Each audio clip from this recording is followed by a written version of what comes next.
When was the first time that happened for you? Do you remember that your first like big art sale like that? I had like those first few years were just small pieces where it's like, like 100 to 200 range.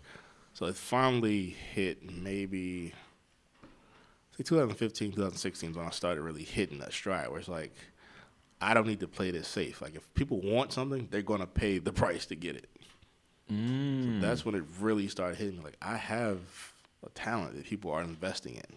Like you were developed enough as an artist to where you knew that you could generate these sales or something? Right. Because we all, even now, I still undersell myself. Like there's no way to truly put a price tag on my work, on my thoughts, my process. So you're always going to undersell yourself.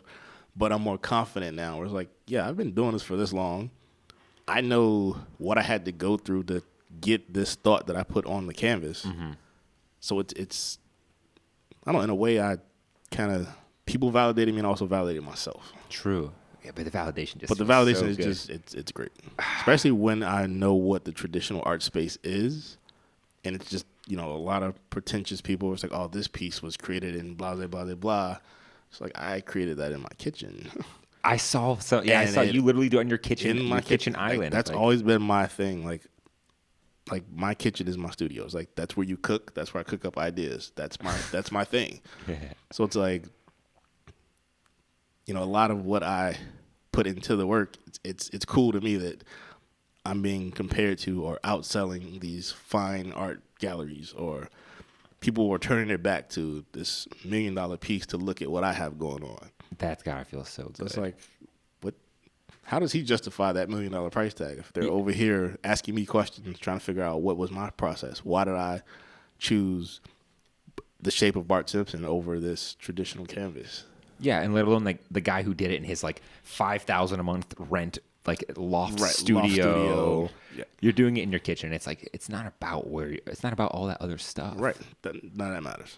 It's just about like, yo, this is what it is. This is what it meant to me. Like, sadly, that extra stuff is why people buy a lot of art. Like I literally watch people. It's like, all right, this artist has, X car, X girl, blah blah blah blah.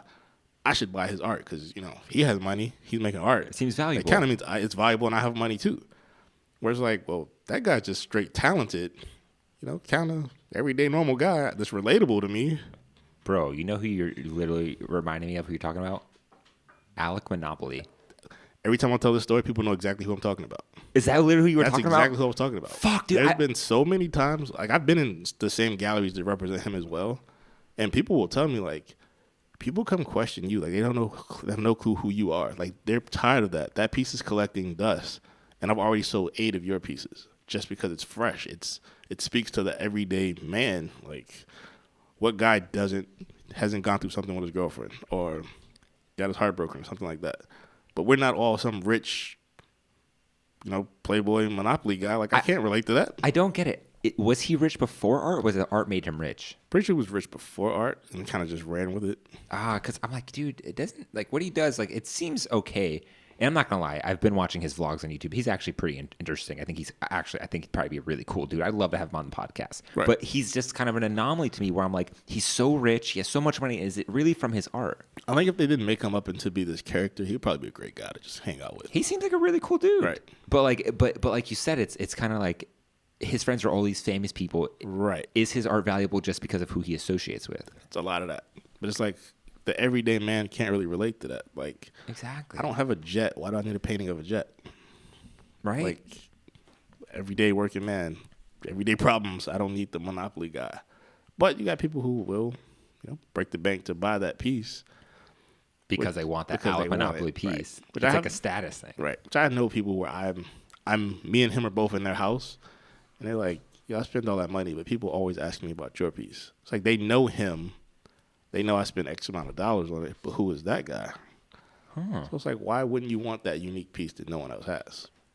Why do you think your piece speaks to people so much? Why do you think your pieces are so meaningful? I think it's just the relatability. I mean, a lot of the sayings I put in the piece really jump out to people. It's like, what made you say that? Or, a lot of the women, a lot of the emotions of the characters in the background. It's like a lot of people make their own interpretations, which are pretty similar to what I was going for in the first place. Where it's like, that piece reminds me of this girl I was dating a couple years ago, da-da-da-da. And I'm like, yeah, that girl is a girl I was dating a couple years ago. Same thing happened to me. Damn. It's like, all right, that's relatable. Damn, that's cool. It's just, you know, when historians look back at this period of art, what are they gonna say? Like, what will they call this? How will they explain this? I feel like there's a weird divide, right? Because there are older generations. Like I run into like a lot of older women, and they're just like amazed by what I'm doing because it is fresh. But then there's the group who are just stuck in their ways and they're like, no, I'm not. Like, why? It's Spider-Man. I don't need to look at that. So there are people who are moving forward where they see this new era where we're kind of just the everyday human figuring things out. So it's kind of, I would say, just like everyday man art, right? Like you're making, it's like people making, or it's making something that's directly relatable without having to decipher it, right? You know, and it's so refreshing, right? It's like a lot of artists now are going more for the story than the result. Where it's like, I just want to tell what's on my mind, tell my story. If you like it, cool. If you don't, that's also cool. But I still told my story, stuck to my process, gave you my feelings. Whereas that's also kind of weird because it's like, there's times I really like will pour my heart out into a piece, and it's like, so now you're grading it. It's like, I didn't really need your approval. I was just, putting out what's on my mind. And now you're telling me I should have done X, Y, Z. It's like, no, I gave you what was on my mind. Does that happen a lot? Like you'll be showing your work and someone will start grading your shit? I get that a lot. They're like, well, that paint clashes with this, or, why did you use this type of finish? It's like, because I wanted to. Like some guy who went to art school? Oh, that's the worst. It's always the real art guy. The real art guy. It's like, I went to Corcoran. I went to so-and-so, and they tell you not to use this brush this way or this that way. It's like, I'll use whatever I find. It's if it fits.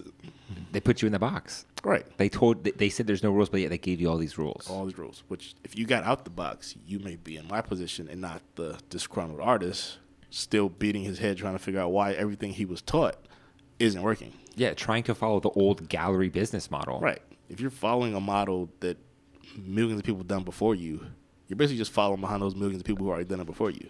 So you're just number 1,000,001. Yeah, what makes you so special now? Right. It's like you did the same thing as the last guy who came in here. Yeah, you're waiting for Next. the gallery approval. You're waiting for this. You're not connecting with your real audience. It's like, right. Like you're chasing these galleries for validation when you can easily come to a place like this, make your own pop-up. Put yourself on. Put yourself on. It takes 2 seconds to take a picture of your art, post it with a caption. What do you think it is that's kind of given you such longevity and your position as, a full-time artist? Just, living the dream, dude. I know it's just stressful, but you're doing it. I would definitely say the relatability one. I'm pretty accessible. It's not too many people who just can't reach out to me. Or I'm going to give them advice or, take a quick minute to answer some questions. A lot of it's just being true to yourself. I know a lot of artists get in that world where they see what's trending or what people are liking, and they want to follow that, and that throws them off track. Whereas people who will do what I do because they see the attention it's getting, but they don't understand what's going behind what I'm doing. It's not just I'm making this cool piece. I'm making a piece that speaks to people because I'm giving my experience that they can also relate to. So you get a lot of artists who, just because of likes or something like that, they're like, all right, he got 200 likes on this picture. I'm going to do something just like that. But why didn't mine sell? It's like, no, just stick to yourself. People will notice that. So that's the biggest thing that I guess a lot of artists are missing out on. It's interesting you say that because and don't take this the wrong way, but it's easy to look at your work and be like, oh, he's just hype beasting this shit. Right. So people will see that, and they're like, all right, he's hype beasting it. I can do that too. But then when it comes down to it, it's like, well, why didn't they buy mine? And it's because people realize I'm not building this lifestyle. Like, you take the art away, I'm still that guy. Like, I'm still going to buy sneakers. I'm still going to, hang out, talk to girls, things like that. So I was like, all right, cool. He just happened to be into the hype beast stuff and also be talented. He's not just trying to make something that he can't relate to. Yeah, like this represents what's really on his inside. Like right. He used that character because that symbolizes something, or maybe he just liked the shape and he put something on it, but it meant something to you. It wasn't like this will get sales. Right.